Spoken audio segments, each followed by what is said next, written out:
day to you. My name is Eric Grounds. I'm a Governor of the Royal Humane Society, which means that I'm a regular donor with an active and intelligent interest in the work of an organisation that was established in 1774 to seek out and reward those persons who, at personal risk, save or endeavour to save life by rescue or effect a successful resuscitation. The charity believes that by bringing deeds of bravery to public notice, the acts become an example, an inspiration for the rest of us. Let me openly admit that some of the stories surrounding the recipients of the Society's awards bring me to tears. We make about 900 awards a year. About 2/3 of those go to the police and 1/3 to ordinary civilians who find themselves doing extraordinary things in the most remarkable circumstances. The charity's highest bravery award is the Stand-Up Gold Medal. Just one is presented annually, although it's important to note that it's not awarded every year, because in some years no act has been reported which has reached the very exacting standards demanded.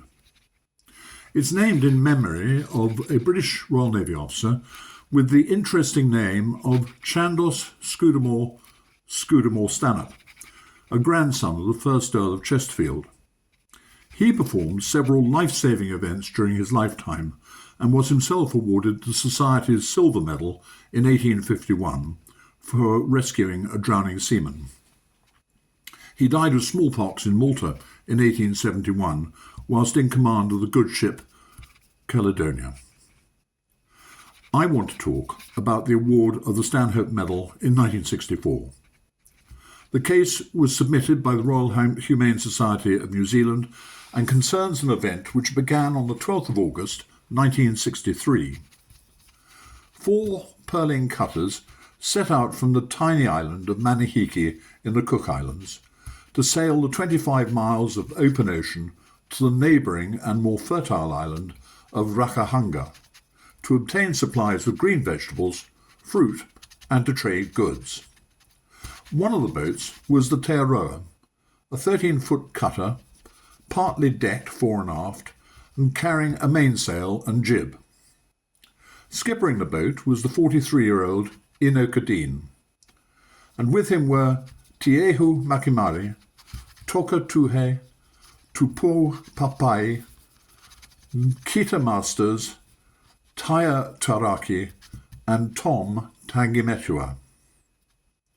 The trip to Rakahanga was uneventful, and the boats arrived during the afternoon of the same day. On the morning of the 15th of August, the boats were loaded for the return journey. Inoka Dean chose a different course from the other 3 boats, and they were soon out of sight. Headwinds and rising seas soon made it obvious that the boat would not reach Manihiki before dark. The next morning, the bowsprit snapped and the jib blew away. The mainsail was then lowered and the boat began to drift before the wind. It was not until the 17th of October, 64 days after leaving Rakahanga, that the boat containing the 4 emaciated survivors grounded on Eromanga in the New Hebrides, which today is known as Vanuatu. They had drifted for over 2,000 miles, passing the many islands of Samoa, Wallis and Futuna, and Fiji. The survivors were Tiehu Makimari, Toka Tuhe, Tupu Papai, and Taya Taraki, although Taraki died shortly afterwards as a result of his suffering. Throughout the long journey, Tiehu Makimari acted as the leader of the group. On the 25th of September, when the boat overturned, Tiehu dived below the upturned vessel to free Kita Masters. He then swam to the floating boom, rolled and tied the sail around it, and managed with the help of his companions to get Masters and Tangimetua on the boom. Tiehu then gathered and tied together paddles and pieces of timber and placed Tupu Papai upon this makeshift raft. Tiehu then called upon Dean, Taraki, and Tuhe to release their hold on the upturned hull and assist him to right the boat. In the heavy seas, this was finally accomplished after long hours of endeavour. The men on the boom drifted away and were never seen again. Dean died some days later. Throughout the whole voyage, Tiehu Makumari displayed leadership qualities and courage of the highest order, and it was his conduct that was largely responsible for saving the lives of some of his companions. Tiehu Makumari was also awarded the Gold Medal of the Royal Humane Society of New Zealand. Thank you for listening to this story. It is just one of thousands. We're encouraging people to become governors.